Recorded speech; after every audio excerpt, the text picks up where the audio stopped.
ఈ తిరుప్పావై అనేటటువంటి వ్రతాన్ని చేసినటువంటి తల్లి ప్రపంచమంతటిలోనూ మణిపూస వంటి శ్రీవిల్లిపుత్తూరులో జన్మించినటువంటి గోదాదేవిట. ఏమిటి ఎందుకు అంత మాట వెయ్యడం అంటే, ఆ శ్రీవిల్లిపుత్తూరు ప్రపంచంలో మణి వంటిది అనడానికి ఒక రహస్యం ఉంది. మొట్టమొదట ఈ భూమి అంతా కూడా సముద్రంలో మునిగిపోతుంటే, ఆనాడు రాక్షసులు దీన్ని చాప చుట్టినట్టు చుట్టి పట్టుకుపోతుంటే, వరాహమూర్తి భగవానుడు నీళ్లల్లోకి ప్రవేశించి ఆ రాక్షసుల్ని దునుమాడి తన మూపురమున ధరించి భూమిని పైకెత్తారు. పైకెత్తిన తరువాత భూదేవిని పైకెత్తారు కాబట్టి భూమిని భరించారు కాబట్టి భూమి ఆయనకి భార్య, ఆయన భర్త. అందుకని ఆ భూమిని యథాస్థితిలో ఉంచి తన అవతార సమాప్తి చేసే ముందు భూదేవిని అడిగారు, నీకు ఇంకేమైనా కోరికుందా అని. అడిగితే భూదేవి ఆనాడు ఒక కోరిక కోరింది. స్వామి, నువ్వు ఇవాళ ఏ రూపంలో ఉన్నావో అదే రూపంతో నాతో కొంతకాలము పాటు గడపవలసినది అని అడిగింది. తప్పకుండా అలాగే గడుపుతానని ఆదివరాహమూర్తి అవతారములో ఉన్నప్పుడు భూదేవితో కలిసి దక్షిణ భారతదేశంలో ఇప్పుడు శ్రీవిల్లిపుత్తూర్ అన్న క్షేత్రము ఎక్కడుందో అక్కడ ఉన్న అడవులలో స్వామి భూదేవితో కలిసి తిరుగుతుండేవారు. భగవానుడు ఎక్కడ ఏ రూపంలో ఉన్న యోగులు గుర్తిస్తారు. అందుకని అవతారమును దాల్చి, అంటే అక్కడే ఉన్నాడా, అంతటా ఉన్నవాడు అక్కడ కనబడతాడు. ఇప్పుడు కరెంట్ ఉంది, కరెంటు ఇదంతా కరెంట్ ఉంది, తీగలంతా కరెంట్ ఉంది, కానీ ప్రస్ఫుటంగా ఎక్కడ కనపడుతోంది? ఈ లైట్ లో కనపడుతోంది. అంటే ఈ లైట్ లోనే కరెంట్ ఉందండి, ఆ తీగల్లో కరెంట్ లేదంటే ముట్టుకుంటే తెలుస్తుంది. అందులో ముట్టుకోకూడదు. ఇక్కడ ఇలా దీపం ఉంది కాబట్టి ప్రస్ఫుటంగా తెలుస్తోంది విద్యుత్ ఉందని. అంత మాత్రం చేతి ఇదంతా లేదనే, ఆ వైరంతా ఉంది విద్యుత్తు. అలా ఒక్కొక్క నాడు భగవానుడు ఒక్కొక్క చోట అవతారమూర్తి ప్రస్ఫుటంగా కనపడతాడు. అలా ఆదివరాహమూర్తిగా ఆయన అరణ్యములలో సంచారము చేస్తున్నప్పుడు యోగులందరూ అక్కడికి చేరారు. చేరి వాళ్ళు భూదేవి సహిత ఆదివరాహ స్వామిని చాలా కాలము పాటు సేవ చేశారు. ఇలా ఈ విషయం తెలిసి మునులు, మహర్షులు, ఋషులు, యోగులు అన్ని లోకాల నుంచి అక్కడికి చేరిపోయారు. చేరిపోవడంలో అదొక పెద్ద పట్టణం అయిపోయింది. అదొక పెద్ద పట్టణం అయిపోయిన తర్వాత క్రమక్రమంగా ఆదివరాహమూర్తి యొక్క స్వరూపాన్ని చూసి ఆయన అవతార పరిసమాప్తి చేయవలసినటువంటి సమయం వచ్చింది. అందుకని ఋషుల నోటి వెంట ఒక మాట వచ్చింది, స్వామి నువ్వు ఆదివరాహమూర్తిగా కాకుండా వేరొక స్వరూపంతో కనపడు అని అడిగారు. అడిగితే ఆయన వెంటనే వటపత్రశాయిగా మారారు. మారి ఆ ఆదివరాహమూర్తి యొక్క స్వరూపం ఆ వైకుంఠనాథుడిలోకి చేరిపోయింది. చేరి ఆయన శ్రీవైకుంఠానికి వెళ్ళిపోయారు. భూదేవికి, భూమి యొక్క అధిష్టాన దేవత అయినటువంటి భూదేవి కూడా ఆయన పాదముల దగ్గర కూర్చుని పాదములు ఒత్తుతూ ఉంటుంది. అలా వెళ్లిపోయే ముందు ఒక విచిత్రం జరిగింది. ఋషులందరూ అక్కడ ఉండి భగవానుడున్నాడని యాగాలు చేస్తుంటే వెంటనే అక్కడికి రాక్షసులు వచ్చారు. ఇవి రెండు ఎప్పుడూ చేరుతాయండి భగవానుడున్న చోట. అందుకే భగవానుడికి సూర్యుడు చంద్రుడు కళ్ళు. రాక్షసులు ఉంటారు, భక్తులు ఉంటారు ఒకే చోట. ఆ రాక్షసుల పట్ల సూర్యుడనే కన్నుతో చూస్తుంటాడు తేజోవంతంగా, భక్తుల పట్ల చంద్రుడనే కన్నుతో చూస్తుంటాడు ప్రశాంతంగా. అందుకే గోపికలు పూర్ణచంద్రుడి వంటి ముఖంతో ఉన్నారంటే భగవంతుని యొక్క అనుగ్రహాన్ని పొందారు వాళ్ళు. రాక్షసులు వచ్చి ఆ మహర్షుల్ని వేధిస్తున్నారు, రక్తమాంసాల్ని తెచ్చి యజ్ఞగుండాల్లో పడేస్తున్నారు. ఈ ఋషులందరూ ఆ అరణ్యంలో తిరుగుతున్నటువంటి ఆదివరాహమూర్తి పాదములు పట్టి ప్రార్థించారు, స్వామి నీ అవతార పరిసమాప్తి అయిపోతోంది, ఈ రాక్షసుల్ని దునుమాడమని. ఆయన అన్నారు, ఈ మాత్రం రాక్షసుల్ని దునుమాడడానికి నేను రావలసిన అవసరం లేదు, నా సుదర్శనాన్ని పంపిస్తున్నానన్నారు. వెంటనే చక్రం బయలుదేరి వచ్చింది. వచ్చి అందులో అన్నారు, ఆ వ్యాఖ్యానంలో ఒక విచిత్రమైన మాట రాశారు. అదిట ముందు ఎవరిని చంపిందంటేట ఆ రాక్షసుల యొక్క రథముల చక్రములను పడగొట్టిందిట. ఎందుకంటే మీరు చక్రాలు నేను చక్రాలు ఏమిటే, ఇన్ని చక్రాలు ఉండడానికి వీలేదు, ఒక చక్రమే ఉండాలని ముందు చక్రాలు పడగొట్టింది. రథాలు పడిపోతే వాళ్ళందరూ కింద పడ్డారట. కొన్ని కోట్ల మంది రాక్షసుల్ని సంహరించేసింది చక్రం. సంహరించేస్తే దాని నిండా రక్తం మాంసం అంటుకుపోయి మళ్లీ స్వామి ధరించడానికి అనుకూలమైన స్థితిని పొందడానికి ఆనాడు ఆదివరాహమూర్తి వరుణుణ్ణి పిలిచారట.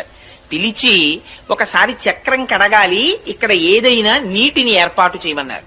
స్వామి సుదర్శనాన్ని కడగడానికి సామాన్యమైనటువంటి నీళ్ళేమిటి, గంగా యమునా సరస్వతుల్ని పిలుస్తున్నానని గంగా యమునా సరస్వతుల్ని పిలిచారట. అదే తిరుముక్కోళ తీర్థము అని శ్రీవిల్లిపుత్తూరులో తీర్థం ఏర్పడింది. అందులో సుదర్శనాన్ని కడిగారు. అందుకని ఆ తీర్థంలో స్నానం చేసినటువంటి వాళ్ళకి ఆధ్యాత్మిక జ్ఞానం వస్తుంది అంటారు. సుదర్శనం అంటే మంచి దర్శనము. సుదర్శనాన్ని కడిగారు కనుక దీనితో చూసేటటువంటి దర్శనం ప్రపంచాన్ని చూస్తుంది. ఇక్కడి నుంచి ఆంతరనేత్రంతో చూసేటటువంటి దర్శనం పరమాత్మని చూపిస్తుంది. అది సుదర్శనం కడగడం.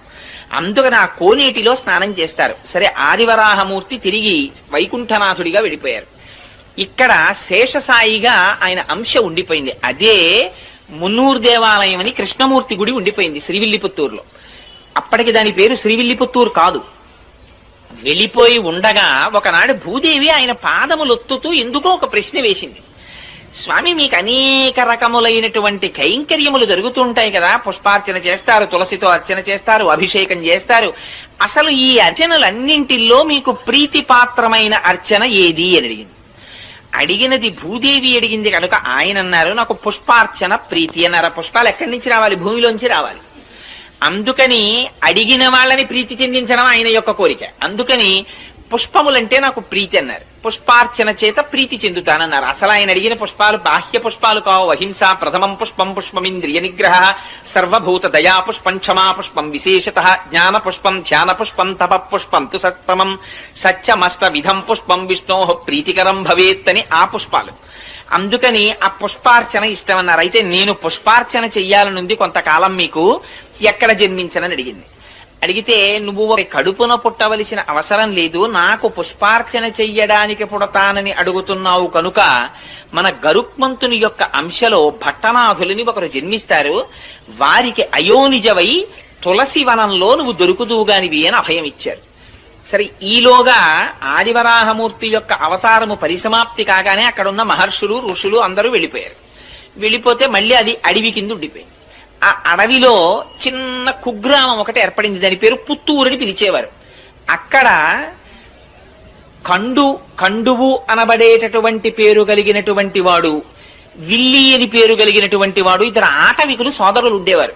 వాళ్ళిద్దరూ రోజు జంతువుల్ని వేటాడి ఆ మాంసం తెచ్చుకు తినేవారు. వాళ్ళిద్దరూ ఒక రోజున ఒక పులిని వేటాడడానికని బయలుదేరారు. ఆ పులి పరిగెత్తింది ఒక గుహవేపు. అటువేపుగా ఈ విల్లి అన్నవాడు పరిగెత్తాడు, కండు అన్నవాడు పరిగెత్తాడు. ఈ వెళ్లినటువంటి పులి మీద ఆ కండు అన్నవాడు బాణం వేశాడు. దెబ్బతిన్న పులి ఎటో నక్కింది. దానికోసం విల్లి వెతుకుతున్నాడు, కండువు వెతుకుతున్నాడు. ఆ దెబ్బతిన్న పులి పొంచి ఉండి ఒక్కసారి కండువు మీద పడి వాడి మెడ కొరికి చంపేసింది. చంపి గుహలోకి పారిపోయింది. ఈ విల్లి ఆ చనిపోయినటువంటి కండువు శరీరం మీద పడి ఏడుస్తున్నాడు, అయ్యో నువ్వు పులి చేతిలో మరణించావని. అక్కడే ఉంది ఆలయం, అందులో ఉన్నారు స్వామి. వీడి ఏడుపు విని బాధ చెంది ఆయన బయటికి వచ్చారు. ఒక ముసలి బ్రాహ్మణ రూపంలో వచ్చి, ఏమయ్యా నీ తమ్ముడి గురించి అంత విలపిస్తున్నావు, నీ తమ్ముణ్ణి బ్రతికిస్తాను, ఈ ఆలయం ఒక చిన్న గుడి కడతావా అని అడిగారు. అంటే భగవానుడు రాబోయేటటువంటి విషయాల్ని ఉద్ధరించడానికి ఇప్పటి నుంచే ఆయనకు ఒక ప్రణాళిక ఉంటుంది. అందుకని గుడి కడతావా అన్నారు. అంటే ఆయన అన్నాడు, తొందరలో అలాగే కడతాను, కానీ ముందు నా తమ్ముణ్ణి బతికిస్తే కడతానన్నాడు. నువ్వు కట్టు, తమ్ముణ్ణి బతికిస్తానన్నారు. కాదు, ముందు తమ్ముణ్ణి బతికించు, నేను కడతానన్నారు. సంకల్పం చేస్తే ఎంతసేపు అండి? ఆ పిల్లాడు ఆయన బతికాడు. ఇప్పుడు గుడి కట్టన్నారు. అప్పుడన్నాడు, అయ్యో మా తమ్ముడి కోసం అన్నాను గాని గుడి కట్టడానికి డబ్బులుండాలి, వేటగాడిని నా దగ్గర డబ్బు ఎక్కడుంది అన్నాడు. ఆయన అన్నారు, గుహలో పులి దూరింది కదా, లోపలికెళ్లి పులిని చంపు, ఆ గుహలో నిధులున్నాయి, ఆ నిధి పట్టుకొచ్చి గుడి కట్టన్నారు. అంటే ఈ విల్లి అనేటటువంటి వాడు ఆ గుహలో దూరి పులిని చంపి నిధిని తెచ్చి గుడి కట్టాడు. అది పుత్తూరు అనబడేటటువంటి కుగ్రామం విల్లి అనేటటువంటి వాడి చేత దేవాలయ నిర్మాణం భగవంతుని పనుపున జరిగింది కాబట్టి విల్లిపుత్తూరైంది. ఆ విల్లిపుత్తూరుకి గరుడుని యొక్క అంశలో భట్టనాథులు వచ్చారు. ఆ భట్టనాథులే పెరియాళ్వార్. ఆ పెరియాళ్వార్ ఒకనాడు పుష్పవాటిక పెంచుతుండగా తులసివనంలో భూదేవి యొక్క అంశలో ఆ గోదాదేవి ఆవిర్భవిస్తే ఆ పిల్లని చూశారు ఆయన. అయ్యో చిన్న పిల్ల ఈ పొదలో దొరికింది అని, ఆయనకి ఏది పూల మొక్కలలో దొరికినా అది కూడా పువ్వే. అందుకని పట్టుకెళ్లి కృష్ణుడు గుళ్ళో పెట్టేశారు. పెట్టేస్తే అశరీరవాణి పలికింది. పైగా అక్కడున్న భక్తులలో ఒకరి మీదకి ఆవహించి ఆనాడు శ్రీ మహావిష్ణువు మాట్లాడారు. నా అనుగ్రహవశం చేత అయోనిజగా జన్మించింది ఆవిడ భూదేవి అంశ, కన్న తండ్రిలా నువ్వు పాలించన్నారు. సరే అని తీసుకొచ్చారు, భార్యకి ఇచ్చారు. ఆ పిల్ల పెరిగి పెద్దదవుతోంది, మంచి యవ్వనంలో ప్రవేశించింది. నువ్వు పుష్పవాటికకి రాకు, యవ్వనంలో ఉన్నావు కదా, బయట తిరగకూడదు, నువ్వు ఇంట్లో ఉండి పుష్పమాలలు కట్టు, నేను పువ్వులు తెస్తానన్నారు. సరే, మీకు తెలిసి ఇంకా కథ. ఆయన పువ్వులు తెచ్చేవారు, ఈవిడ పువ్వులు కడుతుండేది. కట్టిన తరువాత తండ్రి గారు చూడకుండా ఆ పుష్పమాల తన మెడలో వేసుకుని జడలో పెట్టుకుని ఒకసారి నూతులో చూసుకుని ఓసారి అద్దంలో చూసుకుని ఆ పుష్పమాల తీసి బుట్టలో పెట్టేది. ఈ పుష్పమాల పట్టుకుని ఆయన కృష్ణ పరమాత్మకు పట్టుకెళ్లేవారు. అర్చకులు ఆ పుష్పమాల అలంకారం చేద్దామని తీస్తే అందులో మామూలుగా పువ్వు కొండవలసినటువంటి వాసన కన్నా కూడా దివ్యమైన పరిమళం కనపడింది. ఇటు మల్లె పువ్వులా కాకుండా ఇంత పరిమళాలు వస్తున్నాయి ఏమిటి పువ్వులని, బహుశా ఇదంతా భట్టనాథుల యొక్క తపఫలితం అయి ఉంటుంది, ఆయనకున్న కైంకర్యనిష్ట అయి ఉంటుంది అనుకున్నారు. ఏమిటి ఇంత వాసన అర్చకులు మార్చి మార్చి ఆ పూలదండని చూస్తుంటే అందులో దీర్ఘకేశం కనపడింది, అంటే పొడుగాటి వెంట్రుక. ఆ పొడుగాటి వెంట్రుక చూసి ఇది స్త్రీలదే అని గుర్తించారు. స్త్రీల వెంట్రుక పూలదండలోకి ఎందుకు వచ్చింది? భట్టనాథులు వేరొక స్త్రీ అలంకరించుకున్న దండ పట్టుకురారు కదా. కానీ అడగడానికి ఆయన సామాన్యులు కారు, బాగుండదని దండను అలంకారం చేసేశారు ఆ వెంట్రుకని తీసేసి. అసలు అన్నింటిలోకి చాలా హీనమైనది ఏమిటంటే పూజా మందిరంలోకి కానీ పూజ చేసే పదార్థాల్లో కానీ వెంట్రుక రాకూడదు. అయ్యి బాబోయ్, మార్కండేయ పురాణంలో దానికి ఎంత శుద్ధి చెప్పారో వెంట్రుక వస్తే. అందుకని ఏమిటి వెంట్రుక ఉందని వెంట్రుక తీసేసి అలా ఇలా 3 నెలలు జరిగింది. జరిగితే ఇది చర్చ పెరిగిపోయింది అర్చకుల్లో. రోజు దీర్ఘకేశం వస్తోంది, భట్టనాథులు అలాంటి వాళ్ళు కారు, పైగా వెంట్రుకకి సువాసన ఉంటోంది, ఏమిటి విచిత్రం అని. సరే 3 నెలలు అయిపోయిన తరువాత ఒక రోజున మళ్ళీ అటువంటి పుష్పమాల వచ్చింది. వచ్చేటప్పటికి వాళ్ళు ఇంకా ఉండబట్టలేక భట్టనాథుల్ని పిలిచి అడిగారు, ఇలా 3 నెలల నుంచి వస్తున్నాయి పూలదండలు, నిజం చెప్పండి, ప్రతిరోజు వెంట్రుకలు ఉంటున్నాయి, ఎవరు అలంకరించి తెస్తున్నారని. మహాప్రభో, నాది పొరపాటు, నేను ఎప్పుడూ ఎవరు అలంకరించినవి తేలేదు, ఈ పుష్పవాటికని పుష్పాలంకృతిని నమ్ముకుని బతుకుతున్న వాడిని నన్ను నమ్మండని ఆయన పుష్పమాలని వెనక్కి తీసుకెళ్లిపోయారు. ఆ రోజున తీసుకెళ్లిపోయి ఎవరు అలంకరించుకుంటున్నారు అని కొంచెం ఆలోచించి చూస్తే తన కూతురే అలంకరించుకుంటారు. చూశారు, అమ్మా ఎంత తప్పు చేశావమ్మా, పరమాత్మకిచ్చే పుష్పహారాన్ని నువ్వు అలంకరించుకుని ఇస్తున్నావా, దానివల్ల నేను మాట పడ్డానమ్మా అని. ఆ రోజున ఆయన పట్టికెళ్ళడానికి పుష్పమాలలు లేవు, బయటికెళ్లి చూస్తే పువ్వులు దొరకలేదు, బాధ పెట్టుకుని పడుకున్నారు. ఆ రాత్రి ఆయనకి కృష్ణ పరమాత్మ కల్లోకి వచ్చారు. నాకు చాలా ప్రీతి నీ కూతురు అలంకరించుకున్న పుష్పమాలయే, ఆవిడ భూదేవి అంశ, వచ్చిందే ఆ కైంకర్యానికి వచ్చింది, మీ అమ్మాయి అలంకరించుకున్న దండలు పట్టుకొచ్చి నాకు అలంకారం చేయమన్నారు.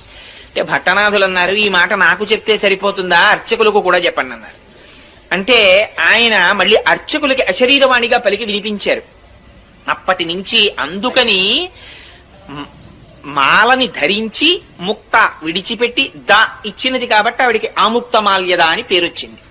ఆ పుష్పహారాన్ని పట్టుకొచ్చి స్వామికి అలంకారం చేసేవారు. సరే కొన్నాళ్లు పోయిన తరువాత భట్టనాథులు అడిగారు, అనగా పెరియాళ్వార్ విష్ణు చిత్తులు, అమ్మా నీకు యవ్వనం వచ్చింది కదా, వివాహం చెయ్యాలి కదా, ఎవరిని వివాహం చేసుకుంటావు అని అడిగారు. అడిగితే ఆవిడంది, తాను వేసుకున్నటువంటి మాలని మార్చి వేసుకునేటటువంటి అధికారం భార్యాభర్తలకే కదా ఉంది. మనం ఒక పని చేస్తుంటాం సాధారణంగా, వివాహంలో కానీ ఎందులోనన్నా దండలు వేయించే సాంప్రదాయం ఉంటుంది. అందులో సాధారణంగా ఇద్దరికి చెరుకోదండ ఇచ్చి ఆ దండలు వాళ్ళ మెళ్ళో వీళ్ల మెళ్ళో వేయిస్తారు. అది కాదు అసలు. భార్యాభర్తల సంబంధం అంటే ఏమిటంటే, భర్త చేతితో దండ పట్టుకుని భార్య మెడలో వేస్తాడు, భార్య చేతితో దండ పట్టుకుని భర్త మెడలో వేస్తుంది. వేసిన తరువాత భార్య తన మెడలో దండ తీసి భర్త మెడలో వేస్తుంది, భర్త తన మెడలో దండ తీసి భార్య మెడలో వేస్తాడు. అలా పక్క పక్కన కూర్చుని దండలు మార్చుకుంటే వాళ్ళు భార్యాభర్తలని గుర్తు. అలా నేను ధరించిన మాల తీసి ఇస్తే ఆయన వేసుకున్నాడు, అందుకని ఆయనే పతి. అందుకని ఇంకా వేరుగా చెప్పక్కర్లేదు. అందుకని నేను శ్రీ మహావిష్ణువుని వివాహం చేసుకుంటాను. అమ్మో, ఎంత గొప్ప కోరిక కోరావమ్మా, శ్రీ మహావిష్ణువుని వివాహం చేసుకుంటావా? కానీ మరి శ్రీ మహావిష్ణువు అంటే చాలా మూర్తులుగా ఉన్నారు, ఇందులో నువ్వే మూర్తిని చేసుకుంటావన్నారు ఆయన. అంటే ఆవిడంది, ఎన్ని రకాలుగా ఉంటాడు అంటే నాన్నగారు చెప్పండి అంది. అంటే ఆయన ఏదో 105 దివ్య దేశాల్లో శ్రీ మహావిష్ణువు ఎలా ఉంటారో ఆ మూర్తులన్నీ వర్ణించారట.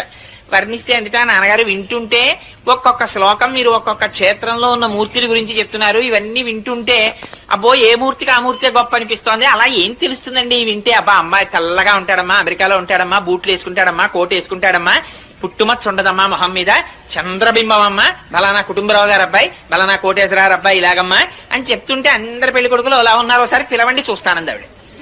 అంటే అందుకనిట ఆయన పెరియాళ్వారని పిలిచింది.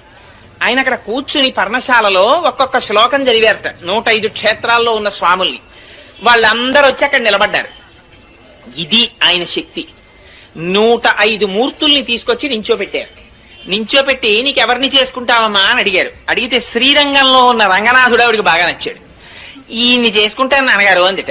అంటే మిగిలిన వాళ్ళని ఏమనుకోకండి స్వామి, మా అమ్మాయి ఇన్ని మెచ్చుకుందంటే, అయ్యో ప్రతిబింబంలాగా నేనే కదయా 105 మూర్తులుగా ఉన్నది, ఏకస్వమేవ బహుధా భవభాసిలోకే, ఆయనే కదా ఉన్న ఒక్క ఆత్మేగా ఇన్ని రకాలుగా కనపడాలి అని ఆ స్వామి రంగనాథుడు చేసుకుంటానన్నారు. మిగిలిన వాళ్ళందరూ వెళ్ళిపోయారు, మిగిలిన మూర్తులు. పాపం ఈ రంగనాథుడిని చేసుకుంటానని ఆవిడ మురిసిపోతోంది. అదిగో వ్యాఖ్యానంలో రాశారు, ఆ స్వామి ఒకనాటి రాత్రి గోదాదేవి దగ్గరికి వచ్చి ఆవిడతో భోగం అనుభవించారు. అంటే ఆవిడ బ్రహ్మానందమును అనుభవించింది. ఆనాడు ఆండాళ్ తల్లికి వరం ఇచ్చారట, నువ్వు ఏ పరమాత్మని కోరి ఇంత తపస్సు చేశావో అటువంటి నిన్ను నేను ఆనందాన్ని పొందినటువంటి రోజు, నువ్వు బ్రహ్మానందమును పొందిన రోజు కనుక, భోగం అనుభవించిన రోజు కనుక ఇది ఉత్తరోత్తర భోగి అని పిలవబడుతుంది అని చెప్పారట. అందుకని భోగి పండగ. అందుకని అదిగో ఆ భోగం అనుభవించి స్వామి వెళ్లిపోయారు. చాలా కాలం అయిపోయింది, ఆయన రాలేదు. ఈవిడ బెంగ పెట్టేసుకుంటోంది, అవతల కళ్యాణం జరగలేదు. ఎలాగా అని బెంగ పెట్టుకుని ఉండిపోయి ఈవిడ చాలా విరహతాపమును అనుభవిస్తూ ఆఖరికి విశేషమైనటువంటి వృత్తాంతం రాశారు. ఓ పరిచారికని పంపించేటప్పటికి శ్రీరంగంలో శృంగార మండపంలో వసంతం ఆడుతున్నాడు ఆయన రంగనాథుడు. అప్పుడు ఈవిడ తన యొక్క భక్తి ప్రపత్తుల చేత యోగ మార్గంలో వెళ్ళింది ఆయన దగ్గరికి. వెళ్లి, స్వామి నీ గురించి ఆండాళ్ తల్లి అలమటించిపోతోంది, రావలసింది అంటే తన మెడలో పుష్పహారాన్ని చేతి ఉంగరాన్ని ఇచ్చి పంపించారు స్వామి. ఆ ఇచ్చిన తరువాత కొంతకాలం అయిన తర్వాత తన దగ్గర ఉన్నటువంటి అర్చకులకి, ఆలయ అధికారులకి స్వప్నంలో కనపడి చెప్పారు. ఇవి జరుగుతుంటాయండి యథార్థంగా. అన్నవరం సత్యనారాయణ స్వామి వారు వెలిసే ముందు అనువంశిక ధర్మకర్తకి ఆయన స్నేహితుడు ప్రకాశరావు గారికి ఒకే రోజు రాత్రి కల్లోకి వచ్చి చెప్పారు, నేను అంకోల వృక్షం కింద ఉన్నాను, నన్ను పైకి తీసి ప్రతిష్ఠ చెయ్యండి అని. ఎప్పుడో కాదు, ఈ మధ్య అప్పుడే అన్నవరంలో ప్రతిష్ఠ జరిగింది. అందుకని అలా కలలో కనపడి చెప్తే ఆలయ అధికారులకి ఏమని చెప్పారంటే, మీరు నా కోసం వజ్రవైఢూర్య సహితమైనటువంటి పల్లకీని ఎలా పంపిస్తారో అలా గోదాదేవికి పంపించండి. పంపిస్తే ఆవిడ పల్లకి ఎక్కి వస్తుంది. వచ్చిన తరువాత నేను ఆవిడ్ని కళ్యాణం చేసుకుంటానని చెప్పారు. అలా కళ్యాణం చేసుకుంటానని రంగనాథుడు పలికినటువంటి మాట మేరకి పల్లకిని, ఆ ఛత్రాన్ని, చామరాన్ని అన్నిటినీ తీసుకుని విష్ణుచిత్తుడి ఇంటికి వెళ్లారు. వెడితే విష్ణుచిత్తుల వారు ఆ రాజుగారికి కబురు చేశారు. అంతకుముందు పరతత్వ నిర్ణయంలో రాజ్యసభలో పాల్గొన్నారు కనుక రాజు తన పరివారం అంతటితో వచ్చాడు. పెద్ద వేడుక కింద ఊరిరిగింపు ఒకటి బయలుదేరి శ్రీరంగం చేరుకున్నారు. చేరుకున్న తర్వాత ఉత్సవమూర్తితో కలిపి అమ్మవారికి వివాహం చేశారు. చేసిన తరువాతట స్పష్టంగా రాశారు. 4 వ్యాఖ్యానాలు ఉన్నాయి గోదాదేవి కళ్యాణం గురించి. 4గింటిల్లో అన్నింటిలో ఆవిడ అంతర్ధానం అయినట్టు రాశారు. కానీ నమ్మాళ్ళవారి దగ్గరికి వెళ్ళినట్టు ఒక చోట 4గింటిలో 4 రకాలు ఈ వివాహం జరిగింది. అందులో పెద్దలు చాలా మంది అంగీకరించినటువంటిది. అందులో వైష్ణవులలో పెద్ద పెద్ద పండితులు సాధికారికంగా అంగీకరించి రాసిన వ్యాఖ్యానాన్ని మాత్రమే నేను విజ్ఞాపన చేస్తున్నాను.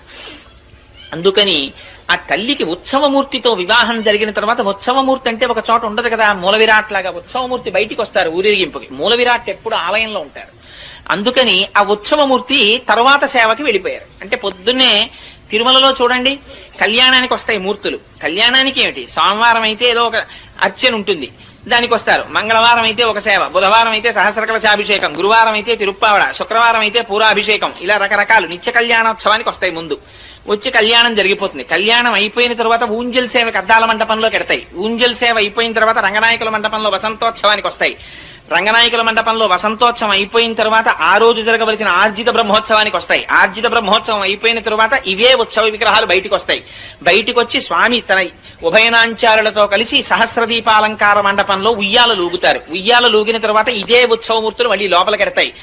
ఇంతగా ఆ ఉత్సవమూర్తులు తిరుగుతాయి. మూల విరాట్ లోపల ఉండిపోతారు.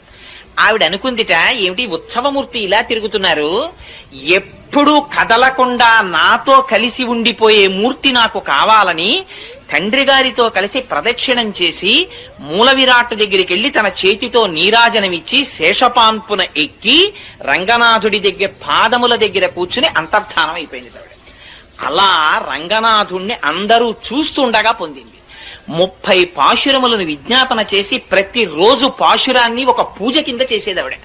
పార్వతీదేవిని అర్చించిన తరువాత ఆ పాశురాల్ని చదివినట్టుగా వ్యాఖ్యానాల్లో రాశారు. ఎందుచేత అంటే కాత్యాయని వ్రతాన్ని గురించి విన్న తరువాత తిరుప్పావై చేసింది గోదాదేవి. అందుచేత అదిగో అలా చేసి రంగనాథుడి యొక్క భోగమును అనుభవించి మళ్లీ భూదేవి అంశగా ఆయన పాదములను చేరిపోయినటువంటి మహాతల్లి గోదాదేవి. అటువంటి గోదాదేవి అటువంటి భూమండలములో మణిపూస వంటి శ్రీవిల్లిపుత్తూరు అన్నారు. కారణం ఏమిటంటే అసలు భూమండలాన్ని పైకి తీసుకురాగానే తీసుకొచ్చిన ఆదివరాహమూర్తి తిరిగి ఇప్పటికొస్తుందండి. ఊరే పెద్ద పెద్ద తిథులలో శ్రీవిల్లిపుత్తూరు నుంచి మాల వస్తుందో నాని. నేను తిరుమలలో ఏదో ఒక చాలా సేవలు పరమాత్మ చేయించాడు కాబట్టి నాకు ఆ సేవ జ్ఞాపకం లేదు, కానీ ఒక సేవ జరుగుతుండగా శ్రీవిల్లిపుత్తూరు నుంచి మాల వస్తుందన్నారంటే నేను ఆ మాల కోసం అక్కడ నిలబడి ఎదురు చూసి దర్శనం చేశాను. శ్రీవిల్లిపుత్తూరు నుంచి తీసుకొస్తారు. ముందు రోజు శ్రీవిల్లిపుత్తూరులో అమ్మవారికి అలంకారం చేసి మరునాడు ఉదయం తీసేసిన మాలని ప్రత్యేక వాహనంలో తీసుకొస్తారు తిరుమల. తీసుకొచ్చి అలంకారం చేస్తారు స్వామికి ఇప్పటికీ తిరుమలలో. ఇవన్నీ వెళ్ళి పూలబావిలో వేస్తారు. ఒక్క వెంకటాచలంలో మాత్రం స్వామికి అలంకారం చేసిన పుష్పాలని చేతిలో పెట్టరు ప్రసాదంగా. పూలబావి అని వేరే ఉంది, అందులో వేసేస్తారు. మళ్ళీ అదంతా వేరు వృత్తాంతం అనుకోండి. ఎందుకు అలా చేస్తారు అంటే ఇప్పుడు అవన్నీ మనకి ఎందుకు కానండి, ఎప్పుడైనా వెంకటాచలం గురించి చెప్పుకున్నప్పుడు చెప్పుకుందాం. అందుకని అదిగో అటువంటి స్థితి కనుక ఆ గోదాదేవి ఉన్నటువంటి ప్రాంతం భూమండలంలో మణిపూస. ఆ విల్లిపుత్తూర్ శ్రీ సంబంధంగా అమ్మవారు వచ్చింది కనుక శ్రీవిల్లిపుత్తూర్ అయింది. అక్కడ సాక్షాత్ అమ్మవారు వెలిసింది. ఆదివరాహమూర్తి యొక్క అంశయైన వటపత్రసాయి వెలిశారు. అక్కడ మహాభక్తుడైన పెరియాళ్వారు వెలిశారు. ఇన్ని ప్రత్యేకతలు ఉండడం చేత అన్నిటిని మించి సుదర్శనాన్ని కడిగినటువంటి పరమ పావనమైన కోనేరు వెలిసింది. అందుకని ఇన్నున్నాయి కాబట్టి అది భూమండలమునకు మణిపూస అయిన శ్రీవిల్లిపుత్తూర్. ఆ శ్రీవిల్లిపుత్తూరులో గోదాదేవి 30 పాశురములను కలిపి మాల కింద అల్లిందిట. అల్లి రంగనాథుడి మెడలో వేసిందిట. ఈ పాటలని పాడినా చదివినా నోము చేసినా బాహ్యార్థమును విన్నా చదివినా అదే ఫలితం అన్నారు. ఏమిటి పాటలకంత ప్రాముఖ్యత ఏమిటి? ఇవి కేవలం పాటలే కదా, 30 పాటలు. ఇది ఏమైనా వ్రతమా లేకపోతే ఏమైనా క్రతువు ఉందా? మరి ఎందుకు ఇంత గొప్పతనం వచ్చింది దీనికి అంటే అసలు దీన్ని బయటికి రావాలని తప్పించి ప్రాణాలు విడిచిపెట్టినటువంటి ఒక మహాపురుషుడు ఒక ఆయన ఉన్నాడు. అక్కడి లింకు తిరుప్పావైకి. ఎక్కడిదో తెలుసా అండి ఇది? నాథయామున మధ్యమాం అస్మదాచార్య పర్యంతాం వందే గురు పరంపరాం అని చదువుతారే. అందులో నాథముని అని ఒక ఆయన ఉన్నారు. ఆయన త్రికాలవేది మహాయోగి. ఆయన ఒకనాడు చెప్పారు, నా కొడుకుకి కొడుకు మనవడిగా వస్తున్నారు. ఆయన ఆ మనవడు వైష్ణవ మతాన్నంతటినీ కూడా ఈ భూమండలం 4 చెరగలా వ్యాప్తి చేస్తాడు. అటువంటి కారణజన్ముడు పుడుతున్నాడు. ఆయనకి నేనే ఈ విష్ణు సంబంధమైనటువంటి పురాణాలు చెప్పాలని కోరికుంది అని చెప్పేవారు శిష్యులతో. కానీ పాపం ఆయనకి వృద్ధాప్యం వచ్చేసి శరీరం విడిచిపెట్టేస్తున్నారు. ఆయన కొడుకు ఈశ్వరముని అని ఆయన ఉత్తర భారతదేశం క్షేత్రాల్లో దర్శనం చేస్తుంటే రాత్రి కలలోకి వచ్చి కృష్ణ పరమాత్మ చెప్పారు, నేనే నీ కడుపున కొడుకుగా పుడుతున్నాను అని. ఆ ఉత్తర భారతదేశంలో ఉండగా కొడుకు పుట్టాడు కనుక యమునా నది ఒడ్డున పుట్టాడు కనుక యమునకి నాథుడు శ్రీకృష్ణుడు కనుక కృష్ణుడు స్వప్నములో చెబితే పుట్టాడు కనుక యామునుడని పేరు పెట్టారు. ఆయన మనవడిగా రావాలి, కానీ మనవడికి చెప్పుకోవాలి విద్యని తాతగారు కలవరించారు. కానీ ఈలోగా శరీరం పడిపోయింది. పడిపోతుంటే ఆయన ఏమన్నారంటే పుండరీకాక్షుడన్న శిష్యుణ్ణి పిలిచి, ఒరే నేను బ్రతికి ఉండడం లేదు నా మనవడు వచ్చే వరకు, అందుకని నువ్వు ఈ విష్ణు సంబంధమైనటువంటి విద్యనంతటినీ నా మనవడికి చెప్పు, నా దగ్గర నేర్చుకున్నావు కనుక అని చేతిలో చెయ్యించుకుని ప్రాణం వదిలేశారు. ఈ విరూపాక్షుడు కూడా పెద్దవాడైపోయేటప్పటికీ కూడా ఇంకా యామునాచార్యుల వారు తయారు కాలేదు.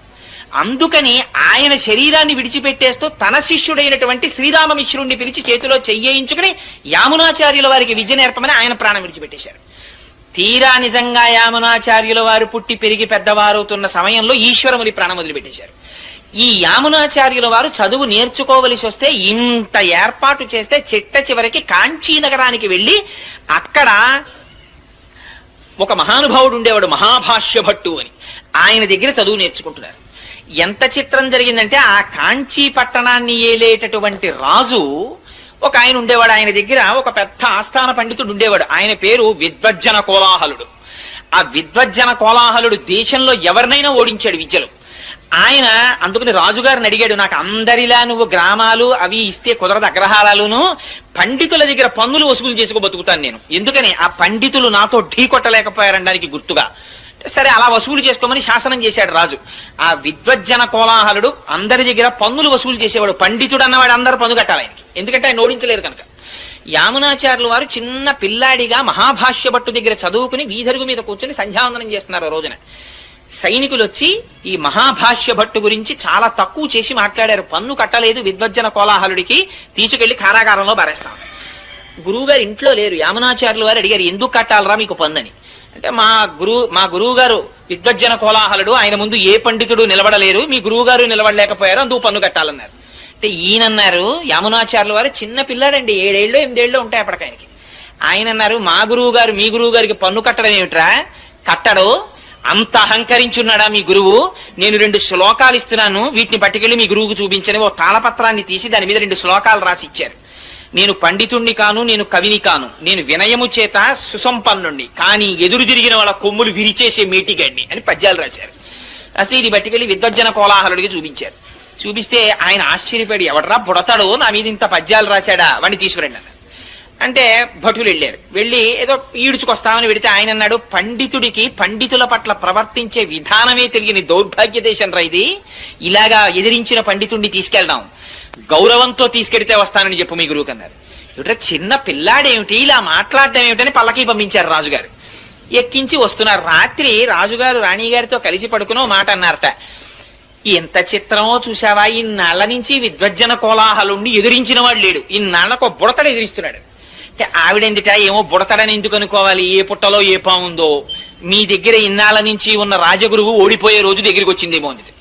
అంటే ఆయన అన్నట్ట, ఎంత మాట అన్నావు, విద్వజ్జన కోలాహలుడు ఓడిపోవడమా, అలాగే ఓడిపోతే నేను ఒక్కనాటికి ఊహించలేనన్నాడు. అంటే భార్య ఏంటి, ఏమి ఎందుకు ఊహించలేరు, గెలిస్తే ఏమి ఇచ్చేస్తానని, అర్ధరాజ్యం ఇచ్చేస్తాను ఆ పిల్లాడికి అన్నాడు. సరే చూడండి ఆ పిల్లాడు గెలుస్తాడని. మరునాడు ఆ పిల్లాడు దిగాడు పల్లకీలోంచి. ఆయన కర్మ ఏమిటో విద్వజ్జన కోలాహలుడికి ఒక్క విషయం జ్ఞాపకానికి రాలేదు. వాదనలో ధియోయోన ప్రచోదయాత్, అహంకారం చేత అజ్ఞానం చేత ఆవరించి ఉన్న విద్య నశించిపోతుంది. ఆ భగవంతుని యందు శిరస్సు వంచడం తగ్గిపోయి ఇదంతా నా ప్రజ్ఞ అని ఇలా చూపించుకోవడం మొదలు కాగానే మేఘాలు కమ్మినట్టు కమ్ముతుంది పొర. ఆవిడ అనుగ్రహం ఒక్కసారి వెనక్కి వెళ్ళిందా, ఇప్పటి వరకు నేను పండితుడిని అన్న వాడికి స్ఫురత్ పోతుంది. ఆ టైంకి అది జ్ఞాపకం రాదు, చాలు వాడు బ్రతుకు. ఇక వేదిక మీద అంతకన్నా భయంకరమైన స్థితి ఇంకోట్లేదు. స్ఫురత్ ఆవిడ, ప్రచోదయాత్ ఆవిడ. అందుకని జ్ఞాపకానికి రాలేదు, ఓడిపోయాడు. రాజు సంతోషంగా అర్ధరాజ్యం ఇచ్చేశాడు యామునాచార్యుల వారికి. చిన్న పిల్లాడు, రాజ్యం వచ్చింది, హాయిగా పాలించుకుంటున్నాడు, యుక్త వయస్సు వచ్చేసింది, పెళ్లి చేసేసుకున్నాడు, బయటికి రాడు, సంతోషంగా కాలం గడిపేస్తున్నాడు. ఇక్కడ ఈ శ్రీరామమిశ్రుల వారు ఆయన ముందున్నటువంటి పుండరీకాక్షుడి యొక్క గురువు గారైనటువంటి పాపం ఆయన ఇచ్చినటువంటి మాట మేరకి ఆ నాథమునుల యొక్క కోరిక తీర్చడానికి ఈ కుర్రాడికి వైష్ణవ మంత్రాన్ని వైష్ణవ విజ్ఞానాన్ని అందించాలని చెప్పి పాపం ఈయన కూర్చున్నాడు. ఈయన బయటికి రాడు, ఆయన ముసలాడైపోతున్నాడు. ఎలాగరా ఈ పిల్లాన్ని రక్షించడం అని రోజు వెళ్ళి రాజుగారిని అడిగేవాడు, రాజుగారిని ఒక్కసారి దర్శనం ఇప్పించండి. అడిగితే దర్శనం కుదరదు, నేను చాలా ఇబ్బందిలో ఉన్నాను, ఇప్పుడు చాలా రాచ వ్యవహారంలో ఉన్నాను, వెళ్ళిపోమనేవాడు. తిరిగి తిరిగి తిరిగి తిరిగి విసిగి వేసారిపోయి ఆయన ఒక రోజున పూజ చేస్తూ రంగనాథుడికి చెప్పుకున్నారు కళ్ళనీళ్లతో, మా గురువులు మహానుభావుడు ఆ నాథమునులు చెప్పారు, నా మనవడు వస్తున్నాడు, వాడు వైష్ణవ మతాన్ని నిలబెడతాడన్నారు, ఆ పిల్లాడు రాజు అయిపోయి అసలు నా మొహమే చూడలేదు, ఇంకా నేను చెయ్యగలిగింది ఏం లేదు, శ్రీరంగనాథ ఏమైనా ఉంటే నువ్వే చూసుకో అన్నారు. అంటే పూజా మందిరంలో మాటలు వినపడ్డాయి, అంత బెంగెట్టుకోకోయ్, నీ ఇంటి పక్కనే ముళ్ళ ముస్తె కూర ఉంది కదా, రోజు పట్టుకెళ్ళి ఆ వంటశాలలో ఇమ్మన్నారు. అంటే ముళ్ళ ముస్తె కూర అని నీటి పక్కన పెరుగుతుంది, ఆ కూర రోజు తింటే విడిచిపెట్టకుండా ప్రతిరోజు తినాలి. తింటే ఏమవుతుందంటే విషయభోగముల మీద ఆ లంపటం వదిలిపోయి వైరాగ్యం వస్తుంది ఆ కూర తింటే, దానికి ఆ లక్షణం ఉంది. అందుకని ఆ ముళ్ళ ముస్తె కూర పట్టుకెళ్లి పాపం రోజు ఈయన ఈ శ్రీరామమిశ్రుల వారు వంటశాలలో ఇచ్చి రాజుగారికి పెట్టమనేవాడు. ఆ వంటవాడిని ఏదో మంచి చేసుకుంటే ఆయన వండేవాడు, విస్తట్లో వేశాడు. రాజశాసనం ఏమిటంటే వడ్డించేటప్పుడు వంటవాడు రాజుతో మాట్లాడకూడదు. అందుకని ఈయన వడ్డించడమే అంతే, పులుసో అంటే వేయడమే, అంతేగాని పులుసు బాగుందా అని అడగకూడదు. అందుకని ఆయన వడ్డించేవాడు, ఈయన తింటుండేవాడు. ఎక్కడిది ఈ కూరని ఆయన అడిగేవాడు కాదు. పాపం ఎవరో పట్టుకొచ్చారని ఈయన చెప్పేవాడు కాదు, తలగా ఎగిరిపోతుంది, ఆయన వెళ్ళిపోయేవాడు. ఇలా కొన్ని నెలలు అయిపోయింది. కానీ ఆయనకి వైరాగ్యం ప్రారంభమైంది ఆ ముస్తె కూర తిని. కానీ పాపం రోజు వచ్చి ఈయన అడుగుతుండేవాడు ఈ శ్రీరామమిశ్రుడు, ఏమయ్యా ఏమైనా అడిగాడా నా గురించి, ఎవరు తెచ్చారు ఈ కూరని ఏమైనా అడిగాడా అని. తినిలిపోయాడు అనేవాడు. ఆఖరికి ఓ రోజు ఇంటికి ఎడుతుంటే వర్షం పడింది, చలేసింది, జ్వరం వచ్చింది, ఇంట్లో పడిపోయాడు, 10 రోజులు అయిపోయింది, ముసలాయన అయిపోయాడు. ఎన్నాళ్ళు ముళ్ళ ముస్తకూర పెడితే మారుతాడు రాయన, నా వల్ల కాదు రంగనాథ, ఇంకా నేను చెయ్యగలిగింది లేదు అన్నాడు. ఆ రోజున రాజుగారు భోజనం చేస్తూ వంటవాడిని పిలిచి, రోజు ఒక ఆకుకూర పెట్టేవాడివి పెట్టలేదే అన్నాడు. అంటే వంటవాడు అన్నాడు, మహాప్రభో మాట్లాడితే తలకాయ పోతుందని నేను చెప్పలేదు గాని ఎవరో వృద్ధుడైన వైష్ణవుడు ప్రతిరోజు ఈ ఆకుకూర తెస్తాడు, మీకు పెట్టమన్నాడు, పెడుతున్నాను. ఎందుచేతనో ఒక 10 రోజుల నుంచి ఆయన రావట్లేదు, ఆయన మీ దర్శనానికి కొన్ని 100 మార్లు ప్రయత్నించారు, మీరు దర్శనం ఇవ్వలేదు అన్నాడు. అరిరే అలాగా ఒక వైష్ణవుడు వృద్ధుడు నా కోసం ఆకుకూర తెస్తున్నాడు ఆ రోజు, ఈ మాట నీకు కనపడితే నా దర్శనానికి పంపించన్నాడు అని వెళ్ళిపోయాడు రాజు. ఈయన ఇంకా విసిగెత్తిపోయి వెళ్ళడం మానేశాడు. ఇంకా చిట్ట చివరి ప్రయత్నం, రంగనాథ ఇక నేను వెళ్ళను సుమా, నా మీద నువ్వు ఆశెట్టుకోవద్దు, ఇవాళ ఒక్కరోజు పట్టుకెడుతున్నాను కూరని. ఓ రోజున మెల్లిగా వణుకుతూ పాపం ఆ కూర పట్టుకుని వెళ్ళారు. వెడితే వంటవాడు గభాలన కౌగిలించుకుని, మహానుభావ మీ గురించే చూస్తున్నాను, రాజుగారు అడిగారు దర్శనం చేయండి అన్నాడు. రాజుగారి దగ్గరికి ప్రవేశపెట్టారు. రాజుగారు ఆయనని చూడగానే ఆయన దివ్యమైన తేజస్సు చూసి సింహాసనంలోంచి లేచి కాళ్ళ మీద పడ్డాడు. పడి నా కోసం ఎందుకు తెచ్చారు ఈ ముళ్ళ ముస్తె కూర ఇన్నాళ్ళ నుంచి అని అడిగాడు. అడిగితే ఏమీ లేదండి, మీ తాత ముత్తాతలు పెద్ద నిధి ఒకటి సంపాదించి పెట్టారు, దాన్ని మీకు ఇమ్మన్నారు, ఎలాగో అలా మీ దర్శనం అయితే ఆ నిధి మీకు అప్పచెప్పేద్దాం, పెద్దవాడిని అయిపోతున్నాను కదా అని మిమ్మల్ని అడుగుదామని ఏదో ఒక అనుబంధం పెట్టుకోవడానికి కూర తెచ్చాను అంటే రాజు అన్నాడు, అయ్యో దానికి ఉంది, ఇప్పుడే సైన్యంతో వచ్చేసి అని తెచ్చేసుకుంటాను, ఎక్కడుంది చెప్పండి అన్నాడు. అంటే అబ్బాయి అలా కుదరదు రాజా, దానికి ఒక చిన్న షరత్ ఒకటి ఉంది, కొంచెం మీరు భగవద్గీత 18 అధ్యాయాలు చదివేస్తే తీసుకెళ్లి మీకు ఆ నిధి ఇచ్చేస్తామన్నాడు. భగవద్గీత అప్పటికి ఆయనకి కూడా ఈ కూర తిని తిని తిని తిని తిని అసలు నేను ఎందుకు వచ్చానన్న వైరాగ్యం ప్రారంభమైంది. అందుకని ఆ భగవద్గీత ఎవరో మళ్ళీ నేను కొత్తగా పండితుడిని ఎక్కడ చూసుకుంటాను, మీరే చెప్పకూడదా రోజు అన్నాడు. అంతకన్నా భాగ్యమా మహానుభావ, నాథమునుల కోరిక తీరుతుందని ప్రతిరోజు వచ్చి 18 అధ్యాయాలు చెప్పాడు. పూర్ణమైన వైరాగ్యం వచ్చింది రాజుకి. ఇప్పుడు చూపిస్తారా నిధిని అని అడిగాడు. ఆ రోజు కోసమే ఎదురు చూస్తున్నాను మహారాజా, రెండని తీసుకెళ్లాడు శ్రీరంగానికి. తీసుకెళ్లి ఆ శ్రీరంగనాథుడు ఇలా పడుకుని దక్షిణ దిక్కికి చూస్తూ ఇలా పడుకుని ఉంటారు. ఆ పాదముల దగ్గర శ్రీదేవి భూదేవి ఉంటారు.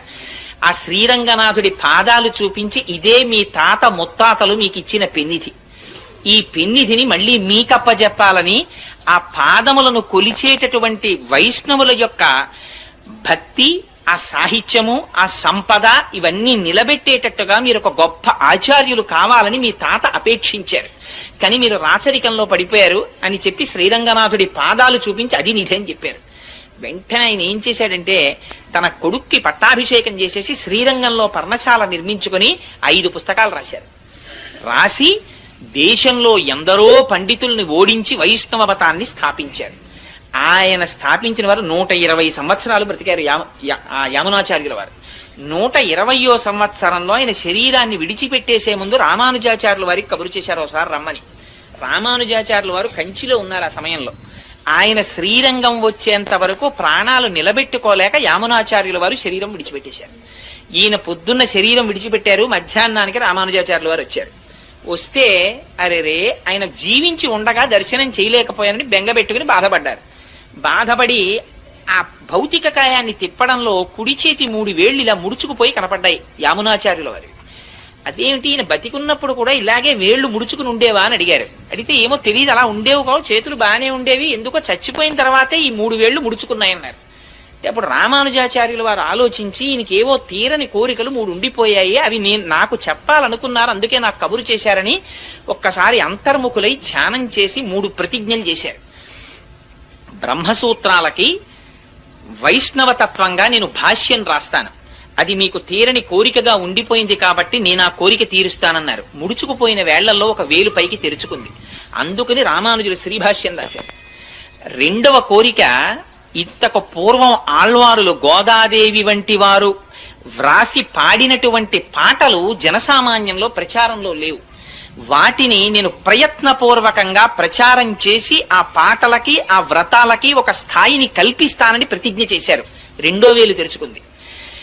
మళ్ళీ మీకులా బెంగ పెట్టుకుని విడిచిపెట్టకుండా ఈ పీఠానికి నేను ఉండగానే సమర్థుడైనటువంటి ఉత్తరాధికారిని నియమిస్తానని ప్రతిజ్ఞ చేశారు. 3వ వేలు తెరుచుకుంది.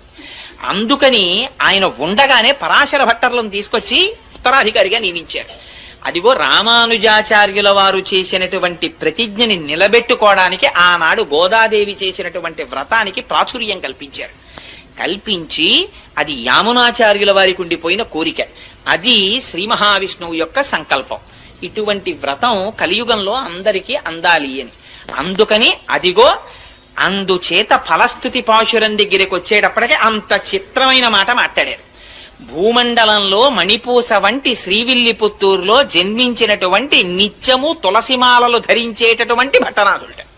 నిత్యం తులసిమాలలు ధరించేటటువంటి వారు అంటే శ్రీ మహావిష్ణువు యొక్క నాభికమలంలోంచి బ్రహ్మగారు ఆవిర్భవించారు. బ్రహ్మగారు ఆవిర్భవించినటువంటి మొట్టమొదటి తామర పువ్వు శ్రీ మహావిష్ణువు యొక్క నాభిలోంచి వచ్చింది. ఆ తామర పువ్వు యొక్క మూలము అంటే ఆ గింజ శ్రీ నారాయణుడు. అందుకని నారాయణ స్వరూపంగా మెడలో తులసిమాలలు వేసుకుంటారు. అంతటి మహాభక్తుడైనటువంటి విష్ణు చిత్తుల యొక్క కుమార్తెగా వచ్చిన గోదాదేవి అనడంలో ఆ శ్రీవిల్లిపుత్తూరుని, ఆ గోదాదేవిని, ఆ భూదేవిని, ఆ ఆదివరాహమూర్తిని, యామునాచార్యుల్ని, రామానుజుల్ని, వారి కోరికని ఇన్నింటిని జ్ఞాపకం చేస్తున్నారు. అందుకొని వచ్చినటువంటి ఈ తిరుప్పావైని ఈ 30 పాశురములను కేవలముగా చదివినా అందరికీ ఆ భాష అర్థం కాదు కదండి. అందుకని అర్థం కాకుండా చదివినా, లేదు అర్థముతో ఆ వ్రతమును అనుసంధానము చేసినా, లేక కేవలము పైన ఉండేటటువంటి దాని అర్థాన్ని తెలుసుకోవడానికి ఆ వ్యాఖ్యానాన్ని చదివినా, విన్నా, చెప్పినా, ఆనాడు గోదాదేవి ఎటువంటి ఫలితాన్ని పొందిందో, ఎటువంటి ఫలితాన్ని పొందింది? శ్రీరంగనాథుడిలో ఐక్యాన్ని పొందింది. గోపికలు ఎటువంటి ఫలితాన్ని పొందారో వాళ్ళు ఎటువంటి ఫలితాన్ని పొందారు? పరమేశ్వరుని నుంచి విడివడవలసినటువంటి అవసరము లేని నిత్య సంశ్లేషాన్ని అనుభవించారు.